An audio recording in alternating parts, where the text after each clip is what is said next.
Hello everyone and welcome to the latest round of the GP4 Offline Chapter 2013 season, the Indian Grand Prix, round 16 of the season at the Buddha International Circuit. I'm the commentator for today, George Roke, and I thought I'd let you know for the reason why there was no Japanese Grand Prix highlights. That was due to a technical problem during the live stream of the Japanese Grand Prix, meant we could not retrieve some of the footage. But anyway, the race was won by Florin Volker in the end, the Japanese Grand Prix. After a, you could say, long race battle with George Roke, but he had to retire with an engine failure, so that meant he had to retire. But Florin Volker took the lead of the championship, Jay McKenzie up to second. So we're here at the Indian Grand Prix. This will be the last Indian Grand Prix that we'll ever have. It's a shame because it's a track which, I mean, it's not a bad track. I mean, it's a decent, it's a track I personally think is alright, but and it has hosted some great races over the years. But anyway, let's go around the track and see what has happened ourselves. Obviously, last season we had the massive crash between the title contenders Kuba, Volker and Gal, which eliminated all three of them on the spot. That was quite an insane crash. And as we go down the long back straight heading into turn 4, we had a little bit of action between Evan Byrne and Joseph Willows back in 2011. Certainly an overtaking spot on this track, that is for sure. As we go down towards turn 5, where we had this infamous accident in last season, where George Roke's car kind of, you could say, exploded on impact, to say the least. But anyway, the tyres we'll be using for this race will be the medium tyres, and the driver of the day was given to Florin Volker for the win, and the race rating is 6.5 out of 10. But anyway, now here is the starting grid for the Indian Grand Prix. Florin Volker on pole position, a Red Bull 1-2 with Nicholas Gao in second place, just 71 thousandths behind. George Roke finally has a somewhat good qualifying in third, with Waze Kuba alongside him in fourth. Fifth place is veteran Petrino, followed by Will Nella in sixth. As we move further down the order, going into seventh place is Alex Southgate, followed by Robert Ionescu, eighth for Lotus. On the fifth row of the grid, in ninth place is Jay McKenzie, followed by Joseph Williams for Ferrari in 10th position. On the sixth row of the grid, we have Kirosima De Rossa, followed by Ricky Hartrazane for Force India, and with De Rossa for Sauber as well. Roland Moitin in 13th position, with Amar Khan in 14th position. Move further down the order, in 15th position is Oliver Glazer, followed by William Duncan in 16th for Sauber and Toro Rosso respectively. David Greenwood is in 17th place, followed by Roman Quag, who is in 18th. 9th position is Rick Yan for Caterham, followed by Franco Gambra, this point qualifying for him in 20th, and on the last row of the grid it is Lucas Levi and Zachary Fitzwater for Caterham. So there we go, that is the grid for the Indian Grand Prix, and now let's take a look at the weather. And as you can see, it will be a dry race throughout, no chance of rain, so let's get this show on the road for the final ever Indian Grand Prix of the OC, you should say. Anyway, let's now get ourselves onto the grid right about now. And here we are on the grid for the final Indian Grand Prix in the OC. 60 laps around the Buddha circuit. The lights are about to come on. We now have 3 lights, 4 lights, and now we have 5 lights. And we're underway for the Indian Grand Prix. That's quite a quick start for once. And who is going to get the jump into the first corner? It looks to be Volker, but now Roke, trying to get on the inside. He can't quite do it. And there was contact. There's been contact at the back. I saw debris flying everywhere. I don't know who's been involved, but there's definitely been a crash somewhere. And oh my word, there is a lot of cars. Franco Gamba's been involved. There was a Williams involved as well. There's debris everywhere. Gamba's been involved in this once again. He's had a pretty nightmare season, to be honest. He's been involved along with the Williams of, I believe that is Roman Quag. So Gamba actually made a somewhat decent start, but then went into the back of the Williams. I don't know if he got hit from behind. Actually, and William Duncan looks to have got involved as well for Toro Rosso. And let's have a look at what happened to the American driver. And yes, he went into the back of Jay McKenzie. So both Toro Rossos once again involved on the first lap. Not good driving there by William Duncan. As we're now going to have another look at the start from his point of view. And no, I think Gamma actually wasn't hit from behind. He just went into the Williams there as they all stacked up going into the first corner. So both Toro Rossos causing chaos at the first corner, but no cars so far out of this race. As you now go onto the back stretch, it was Roman Quag who was involved, who's going to now drop all the way down to the back. But as we look further towards the front, there's Moitin in 9th position, making a good start. Will Nella on the inside of Waze Kuba coming down turn 4, as they now head towards the fast section known as Istanbul type section, as some people call it. As we're looking at Roman Quag dropping down all the way to the back as Lucas Levi now goes through in the Marussia at the end of the first lap. So Miklos Gao has actually taken the lead off Florian Volker. We haven't seen that, but he's taken the lead, and he's already got a decent gap to him already. So they head towards the end of the first lap. He now comes through the right-hander, now coming into the penultimate corner, heading towards the pit entry. And we're now actually going to have a look at how Gal actually managed to take the lead of the Grand Prix, which you didn't see because we were looking at what happened at the back. So let's have a look from the start. So as the lights came on, so the 5 lights were on and out. As you can see, actually Gal made a much better start than his teammate did. And I believe, did he take the lead in the first corner? I believe he may have done, and yes, he did. So Gal just got a great start off of the, well, certainly a better start than Volker did, and hence he took the lead there. So a good start there by the Hungarian driver. His title fight certainly is been great so far this season, and it's going to be very interesting to see what happens. So here was the overtake by Will Neller on Waze Kuba, who moved up into 6th position. As we now head towards the end of the first lap, so Roke in 3rd, Vedran Vedrina in 4th, who's under pressure from Joseph Willows in the Ferrari. As McKenzie now drops further down the order as Roland Moitin, we're looking on board. I think we're looking at how he managed to get such a good start. Where was he starting from? He's actually in 13th place, so he actually moved 4 positions in the first few corners, so that's pretty impressive for the Hungarian drivers. Let's have a look on board with him. So he got past the Sauber there, and managed to get past Roke, and then, oh, look at that, just found a gap on the inside, and then just absolutely took it. Great start there by Roland Moitin, moving up 4 places into 9th position in just 1 corner. So well done to Roland Moitin, that's an excellent start for him. So that is the reason why I didn't think he would started inside the top 10, and it turns out he didn't, but a good start by him nonetheless. So he moves up as, oh, there was a car actually on his inside coming into the final corner. That was Ricky Harkness, who tried to make a move but couldn't quite do it. As there's Roke battling with Vedrina, there's Kuba battling with Alex Southgate for 7th place. He goes a little bit wide and Southgate makes the move stick, and now Moitin is there. Is he going to try and make a move coming into the hairpin? It's almost 3 wide going into there. That's surely not going to work. But Ricky Harksen has done it. He's made the move stick. What a move by the Indonesian driver. And he now moves up into 8th position. Let's have a look at it again from his point of view. So they came round the right-hander. So Harksen just found a gap on the inside and just took the position there. Took 2 places, in fact. So a great move there by the Indonesian driver. And he moves up into 8th position. Into some more points. As now Kuba now trying to get back at Roland Moitin, who still in the same position as he was at the end of the first lap. But could lose a position, in fact, after this, as there's a battle behind between Amar Kar and I believe that De Rossa. I think it is, as we're looking, and I think he has made the move stick, has De Rossa, and yes, he has. He's moved up into 11th place as Kuba has got past Moitin. So now looking on board with Rifki Harkazane, who is making a move on Alex Southgate coming into the first corner side by side. Harkazane's on the inside, Southgate on the outside. There's contact. And they're both out of the race on the spot. Ricky Harksen retires for, I believe it's the 6th race in a row. I think he's retired in, which I believe is a new record. And he is out of this race. And so is Alex Southgate, who hasn't endured a brilliant return to the series. But anyway, he'll have a seat next season regardless. So I guess that doesn't really matter. But still, not exactly the return that he would have wanted. But you could just unfortunately see that was going to happen a mile off, sadly. Never really going to work out there. And you can see that just they turned into each other. I mean, Harksen tried to turn away and couldn't, and Southgate was there on the outside, and he unfortunately got hit. So that is 2 drivers on the spot. I mean, turn 1 is certainly one of the places where you'd expect there'd be an accident, and it has happened in this race. As we look once again at the 2 colliding, going off the circuit there, as Southgate's car leaps up into the air, going onto the kind of the gravel, more or less. His car gets pushed away, and Levi, actually, what happened to Levi there? He seems to take an interesting line through the, coming through into turn 2. Comes around, and oh, that's why he hits the wheel. He hits the debris from the crash there, and Lucas Levi is going to have to pit, and that's going to ruin any chance of a decent result now. As we look at the rest of the order, so Roke still in 3rd, Virginia's in 4th, with Willows in 5th, as there's Rick Yan and Amar Kar battling for 11th place here, coming onto the back straight. And surely Car's going to have the slipstream on this hugely long back straight. They're coming now down it. Car's got the slipstream over 330 kilometers an hour, or almost 330 kilometers an hour. Car's on the inside.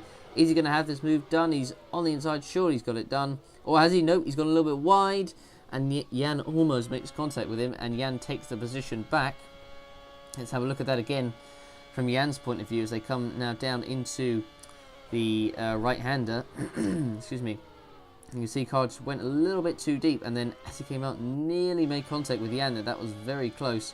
Could have ended in tears there. Unfortunately, it didn't. And now here is the battle that has been on since really the start of the race between Joseph Willows and Vedran Vedrina for P4, which is allowing Roku P3 to get away. And now Willows is going to try and make a move. Actually, he's going to be pitting this lap. He tries to make a move on the inside of Vedrina. He actually makes contact with Vedrina, and he does make it through on the inside for P4. And now Will Neller's going to overtake Vedrina as well, and he takes another position. And he now moves up into P5, as well as he will be pitting this lap anyway. And now into the pits he does come. And let's see how quick this stop will be and where he will come out on track. Will be very interesting to see. He now comes into the pits.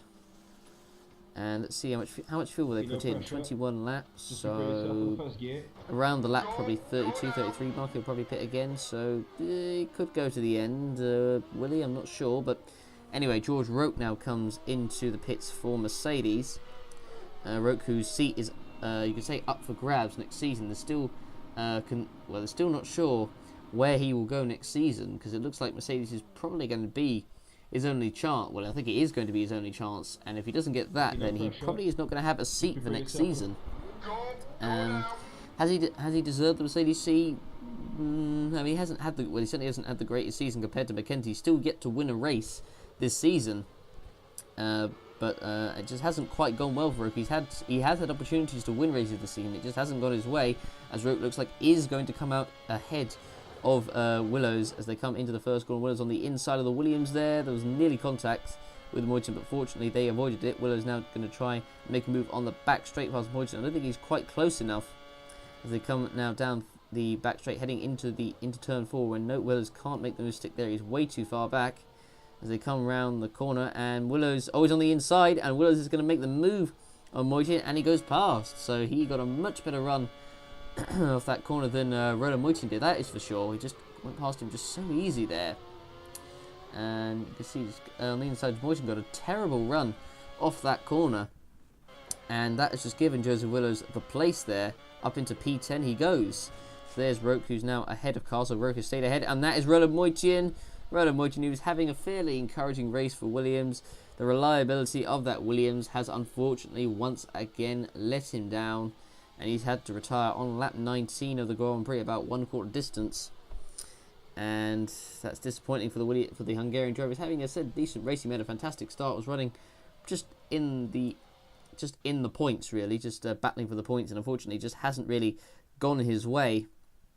And let's see what happened to him as he comes now down through the first corner. What was the problem? Was it an engine failure? I imagine it was something to do with the engine. Anyway, let's have a look.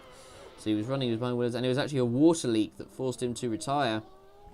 So he went round onto the back straight, so he went pretty far, but then eventually the smoke came out the car, and that was his race done. And actually, no, it came down the back straight, in fact, so it came out a lot earlier than I thought. He was just a second off Willows after he had been overtaken by him.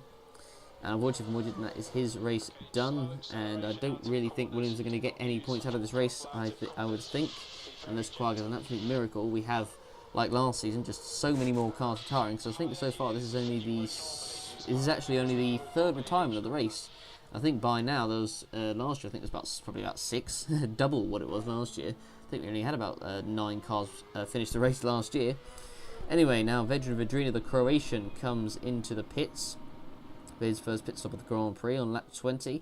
I imagine he is on a 2-stop, I'd say. I don't think I think a 3 would be quite foolish, to be honest. 14 laps, so that's fairly sure, but I'd imagine he'd probably go to the end.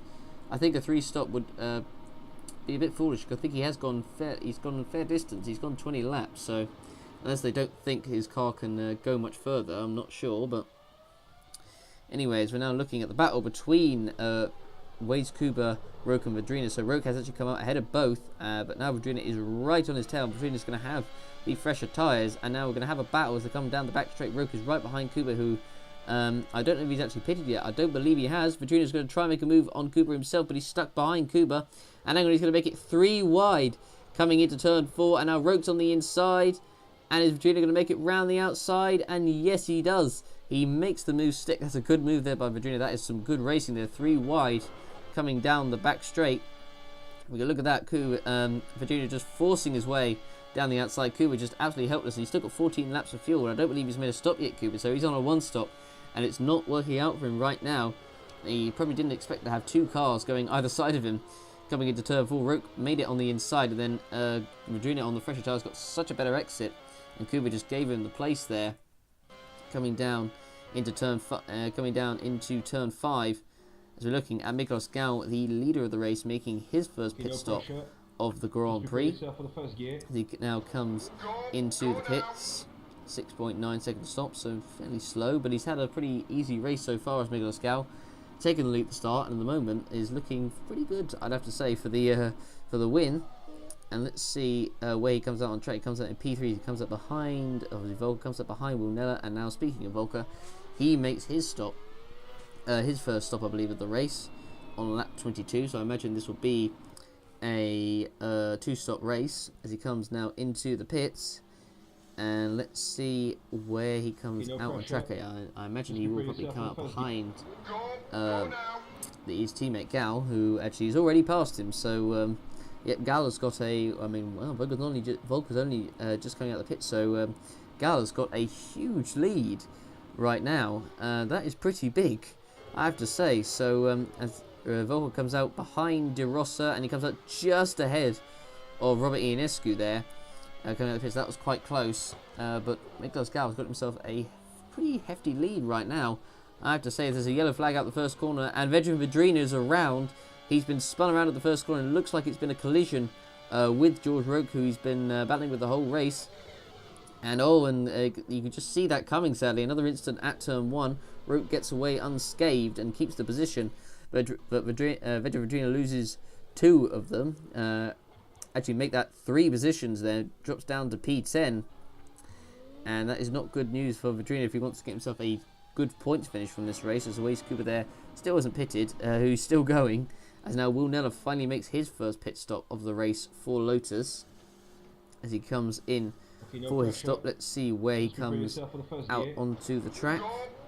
And the answer is he comes out, so he's in P2, shot behind Gal. He's going to come out. I imagine he's going to come out behind Volker. I imagine he is, but actually, where is Volker? Is he going to come out ahead of him? And yes, he has. And oh, look at that! He comes out just behind his teammate Ionescu. So Ionescu will probably have to let Will Neller go at this point, as now Ionescu does indeed make his first pit stop of the race on lap 29. So he's gone about halfway. Will he go to the end? It may be a bit of an ask. He has gone 29 laps, but I don't know what he will do as he comes into the pits.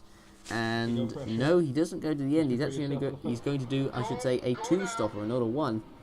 Let's see how that works out for Ionescu come the end of the race. I don't think he's going to certainly challenge the top 2, probably not even the podium, I'd say. I think that would probably be a tough ask, because certainly not the 2 Red Bulls, who are pretty, I honestly not sure if he'll get a podium out of this. I'm really not. But anyway, George Roke now comes in for his second stop. Will he go to the end? The answer is no, so he's on a 3-stop. And let's see where he comes out onto the track. As Willows comes out just behind, in on the same lap, I should say, comes out just behind him. So it's going to be a battle between those 2 before the end of the race, and also Vedrina, if he can catch up as well. Roke comes out in P8, and Vedrina comes out right between the 2 there. Look at that. So that collision that Vedrina had with Roke's meant that he stayed behind him there. So it certainly affected him. As we're now looking at the battle between, the back between Zachary Fitzwater and Roman Quag. I was about to say Moitin, but of course Moitin's out this race. They're battling right in front of Roke, who's going to try and lap these guys. They're coming into the first corner. There's nearly contact, but they go wide and they really hold themselves up. Roke gets through, and now he's going to try and make it past Roman Quag in the Williams as well. We're now going to have a look at that incident once again, coming into the first corner. So Quag was on the inside of Fitzwater there and managed to avoid contact, but they slowed themselves up badly in front of the traffic. It's a bit like what happened at the real life 2018 Singapore Grand Prix there, with what happened with Hamilton, Verstappen, Sirotkin and Grosjean there. It was almost a replica of that. As we're now looking at Fitzwater, who's on the back of Vedrina, who's trying to lap Quag. But hang on, Roman Quag is going to try and unlap himself here. He's got the slipstream. Is he going to try and overtake George Roke coming into the corner? And he tries to, I think, has he done it? And yes, he has. And now Roke is going to get him back, and I don't think Roke will be too big of that, considering he's in the battle with Vedrina. He would have probably hoped that he would have held up Madrina and not him, and not tried to overtake him there. Hasn't quite worked out in the way that I imagine Rook wanted it to there, as now Will Neller is battling with the Red Bull of Florian Volker for second place here, as they've still got one more stop left to go, but Neller has caught up, so he's going to try and stop. It looks like what was set to be a Red Bull 1-2 here, as they're coming into the first turn, and Neller was right behind Volker, and just got a little bit unsettled with Volker, and now Neller was on the inside, and he made the move stick for second place. Coming now down through the onto the back straight through turn 3, as we're looking at Neller, who has Volker right behind him, but I don't think Volker's going to be able to get back at him. But it'll be interesting to see what happens after the final pit stops. And speaking of the final pit stops, here they are. So into the pits comes Nicolas Gal for his final stop of the race. He's had I mean, it's probably been one of the easiest races of his career, to be honest. He's just been out front and has just not been challenged at all, as he now comes out of the pits. And I'll be interested to see if he comes out still ahead of Will Neller or not. And where is Neller on the track? I think he actually will come out still in the lead right now by the looks of it. And he comes back out on track, and yes, he does. So Miguel Scal out in the lead, or still out in the lead after his stop. So I don't think anyone's going to be able to stop him now, as now Will Neller comes in for his stop. Volker's continued on the track. So let's see what Will Neller's pit stop will be, and if he gets held up in traffic, because that will it's the battle of a second here between Neller and Volker. And Neller's pit stop, what is it, 5.4? It's fairly quick. And let's see where he comes out onto the track. And Volker obviously out ahead of him, as Ionescu now comes in for his final stop of the race. He's in P4. And let's see where he comes out onto the track. And he comes into the pits, as there's a pit call for Volker, so Volker will be pitting this lap as well. And let's see where he comes out onto the track. And so it's 4.7. That's a pretty good pit stop by the Lotus crew. So he needs to come out in, is it going to be 7th or 5th place? 7th or 8th. 5th place. 7th or 8th, I should say. As we're now looking at a battle with just 5 laps to go. Hasn't been that much action in this race, as we look at the battle between, I think this is 9th place between Waze Kuba and Armar Carr, who's on the inside into the first corner. Is he going to make the move stick? And the answer is yes, he does. He makes the move for P10 as they come round onto the back straight, and Kuba is going to be pretty defenceless, and he is indeed, and he stays behind us. So Waze Kuba's one-stop strategy has not worked out for him at all, really, and that's the only way you can really put it. It's been a pretty disastrous race for him, to be honest. But anyway, so here we are looking at the race leader, Miguel Scal, ahead of Will Neller, who did come out ahead of Volker of the pit stop. Well, if he didn't, he certainly passed him on track. So Will Neller is going to be in second place here, so he's going to prevent the Red Bull 1-2. But Miguel Scal, he's had a flawless race. He's led from the start. Took the lead from Volker at the first corner and never looked back. He's led, I imagine, nearly every lap of this race, and done very well. And Will Neller is 27 seconds behind him, and I think Volker is nearly 40 seconds behind him. So Neller's pace in that Lotus is clearly very good, as we're looking at Miguel coming around the rest of the lap. So it's been a pretty good race from Miguel Scal's perspective. And regarding the points, I think Volker, I imagine, is still going to be leading it. Gal certainly will close up. Mackenzie has had a pretty awful race, so it's not gone well for him. Ionescu is running, I believe it was in P4, I think it was. So it's not been the greatest race for him, but Miguel Scal, more importantly, in the fight for the title, it's gone very well for him as he comes round the final corner, and Miguel Scal comes across the line to take the win in the final ever Indian Grand Prix. Congratulations to him. He takes victory. Roke comes across the line in P8, so he really dropped off the pace after starting in P3. Not good for him. Lucas Levi is set to come across the line in P15. Outside the points, Armand Carr set to come across the line in P9. For Force India, he comes across there. Waze Kuba set to come across the line in the final points position, 10th for Ferrari. It's been an awful race for him on that one stop. Didn't work out for him in the slightest, as Will Neller comes across the line in P2, and Volker is actually 10 seconds behind him. Greenwood in P14, Quark 17. Mackenzie is going to take no points from this race, so it's been a bad race from him, from his perspective, but Volker was 10 seconds behind him, so Neller had some pace in that Lotus.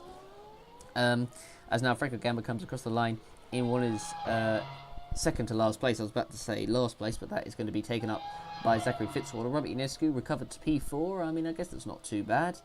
Zachary Fitzwater will come across the line in 19th and in last place. And across the line he comes. Rick Yan comes across the line in, well, set to come across the line, I should say, in P12. And behind him is the Sauber. I will believe that is Kurosima de Rosa. Is it? And yes, it is. So de Rosa takes P5. So very impressive race from him once again. Badrina in P6. And Joseph Willows comes across the line in P7. Glazer P13, just beating William Duncan. And that is the race over. There you are. That is the full race results. And that is the final ever Indian Grand Prix. Unfortunately, not the most thrilling Grand Prix ever. And yeah, there we are. So the race results are on your screen. Well, these are the second half of the race results. So these are the drivers who didn't score any points: Mackenzie, Rick Yan, Oliver Glazebrook, William Duncan, Lucas Levi, David Greenwood, Roman Quagg, Franco Gamba, Zachary Fitzwater, Roland Moitian, Ricky Hartzane, and Alex Southgate. With Moitian, obviously Hartzane, Southgate not finishing. And here are actually the top 10. It's a bit unusual. It's usually the other way around. But anyway, Miguel Scow in first position. Second place, Will Neller. Third is Florian Volker. Fourth is Robbie Ionescu. Fifth is De Rosa. Sixth, Badrina. Seventh, Willows. Eighth, Roque. Ninth, Armakar. And 10th, Waze Kuba for Ferrari, with the fastest lap being set by the winner, Miguel Scow. Not really a surprise there, with a 1:22.630. So here are the point standings. So Volker does indeed keep the lead, but it's just 4 points to Gal in second place. Third place is Will Neller, who's 6 points behind. And then Mackenzie, who lost out badly on 161 points. Ionescu, whose title hopes have taken a bit of a hit with that 157. Roque in 6th, 132, just about still win it. Kuba in 7th, I'd say still win it. Willows on the cusp, I'd say. So they're still in it, but I think after the next race, that will be probably Willows, Kuba, and probably Roque out of it, depending on how it goes. Here are the constructor standings as well. So Red Bull lead with 374 points. Second Lotus with 336. Third Mercedes 293. Ferrari 4246. McLaren 5th with 132. Sauber in 6th. Force India 7th. Williams 8th. Toro Rosso 9th. Marussia 10th. And Caterham in 11th, with all teams meaning that all teams obviously have scored points this season. So that is the drivers and the constructor standings. And here are the current team news for the from the previous races. So Florian Volker will leave Red Bull. Big news there to join Ferrari. Franco Lopez will, after a good season in GP2, will drive for Marussia next season. Alex Southgate will remain at McLaren for next season. Robert Hunter will be promoted from GP2 after winning the championship to drive for Toro Rosso, and Cameron Anderson, who won last season's GP2, will be promoted from GP2 to drive for Caterham. So that is the current team news, and that has been the Indian Grand Prix. I hope you guys enjoyed. Not the most thrilling races, but don't forget to, as usual, vote for your driver of the day and give the race a rating out of 10. Thanks for watching, everyone, and we will see you for the next round, the Abu Dhabi Grand Prix at the Yas Marina Circuit. Thanks for watching, and see you then.